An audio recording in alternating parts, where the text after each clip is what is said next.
Welcome back to Las Vegas, Nevada, the WTBA Bear Advanced Aspirin World Bowling Tour Finals. We are down to our women's finals. Liz Johnson playing her way into this championship match against Missy Parkin. Missy was the winner of the 2011 USBC Queens, one of the major championships in women's bowling. The victory was especially sweet for Parkin, who had a legitimate chance to win the Queens the year before, only to be derailed by a 7-10 split in her semifinal match. No splits here, though, as Parkin won the first major of her career, 214-189 over number 1 seed Alicia Curran.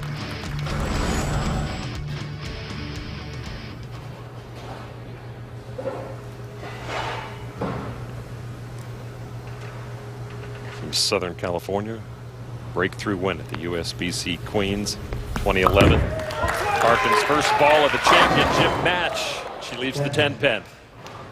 She also has a couple of regional titles to her credit, and she was actually the first woman to join the PBA when the PBA opened it up to women professionals. Parkin secured her top seed here with a strong runner-up finish at the Australian Masters. She has watched Liz Johnson bowl superbly in the opening match, her victory against Kelly Kulick. Look out. Oh, and she just barely got that spare. That ball took a hard left turn. As a good friend of mine once said, this is skinny jeans right here, just barely catching a piece of the 10-pin.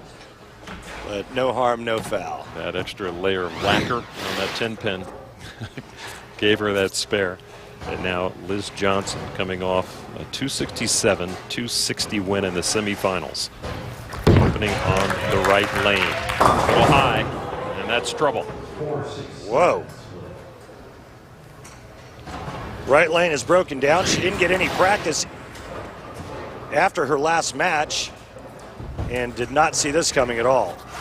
She'll move on that left, or excuse me, on that right lane in the third frame. Trying to get as many as she can. It'll be an open frame to open up.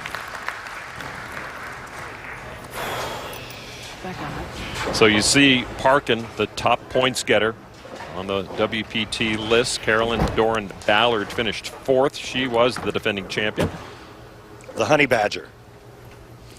Now it'll be Parkin or Johnson as the new champion, and already with a road uphill to climb for Liz Johnson after an open frame in the first. And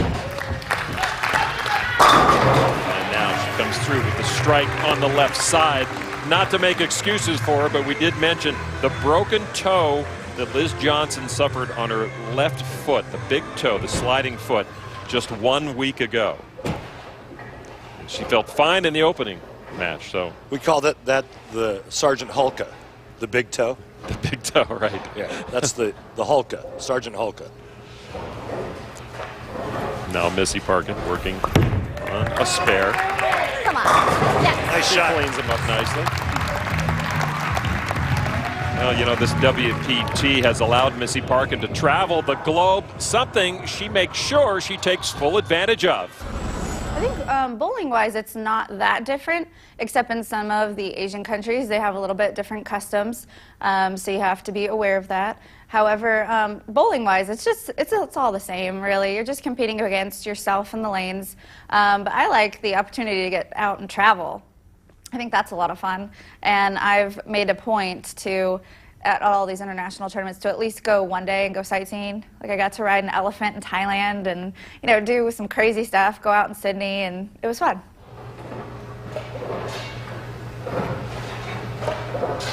One of the beauties of the game is being able to get the stamps in the passport as often as possible. Parkin up early here against Liz Johnson. Get up. Yeah, that one was not moving the way she wanted to.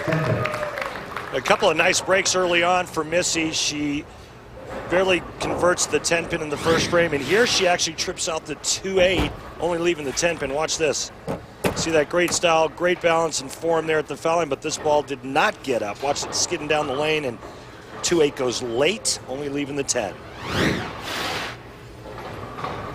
Missy Parkin loves the beach, loves bodyboarding. This is in Southern California. Yeah, but she's afraid of spiders. She likes bowling against the men. Like, she really likes beating guys, right? Everyone hates spiders. But she's afraid of spiders. It doesn't make any sense. You wouldn't think she'd be afraid of anything. Spiders. I'm afraid of spiders.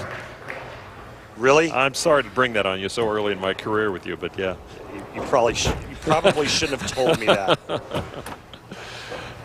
right, now Liz Johnson, after that superb opening match against Kelly Kulick, trying to work her way back into this one, and it's only the third frame championship match.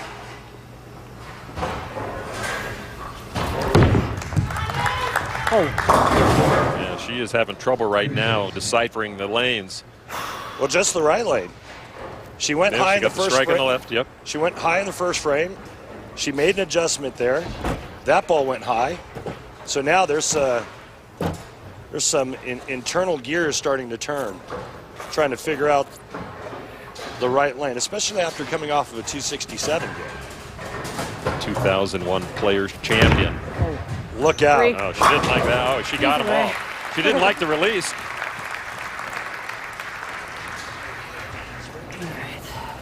Well, normally you convert the 3-6-10 for a right-hander by covering the 3 and the 6 with the bowling ball, and then the ball just kind of deflects off into the 10 pin. But this time she pulls it and gets a nice break, catching the left side of the 3 pin and kind of dominoing the rest of the pins into the right gutter.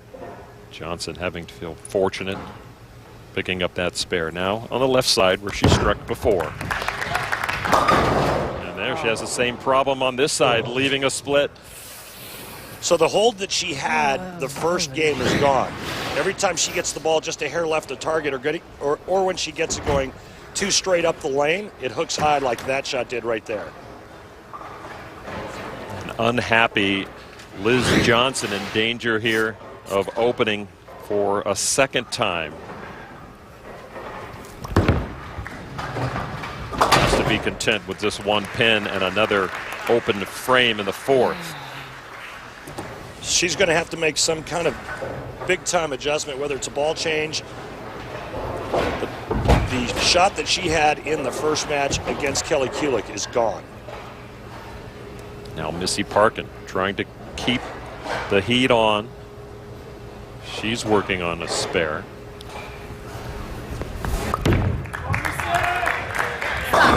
Parkin with the strike and the fourth. See her, she's using an Omen, which is the strongest ball in the arsenal that she brought to this championship pair. Remember, she was the higher seed, so she got the choice of who started the match. Obviously, she likes the right lane better, so she chose to start the match, which allows her to finish on the right lane. There's something new that we haven't seen is the glasses. Lon, you remember the story that she was telling us the other day about the glasses? Something about the glare and the lights? Yeah. And Parkin with a 9-ball in the fifth. She just started wearing them, and she wore them in Australia when she finished second. Just kind of helps her see the boards a little more clearly on the lane. And it is something new for her, too, so she mentioned it's a danger of distraction for her, having to have those 2 focal lengths. They look good on her.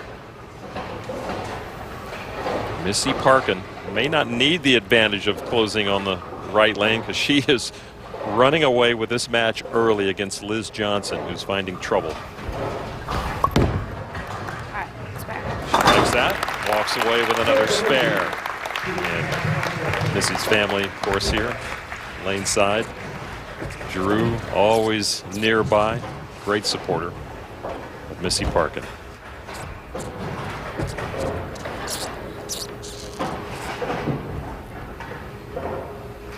Here's the ball change. Here is the adjustment. Let's see if it works for Liz Johnson. And she got it? Yes, she does. She got a little help there. Liz Johnson is a down and in player that looks for hold area. This ball is a little left of target, and it does exactly what she wants it to do. It lays there. The ball she was using started to break loose down the lane. She gets a nice break there, tripping the 9 late. The slightest nudge. And the 9 down gave her the strike. Now trying to double here, trying to put up maximum number. She can cut the deficit to 14 with a hit here. Johnson with the new ball, and she has it working. So Liz Johnson changing balls midstream, and it seems to be working. Missy Parkin with a 14-pin advantage halfway through this women's championship match of the World Bowling Tour Finals. Who's going to take it? Parkin or Johnson? The action continues when we come back.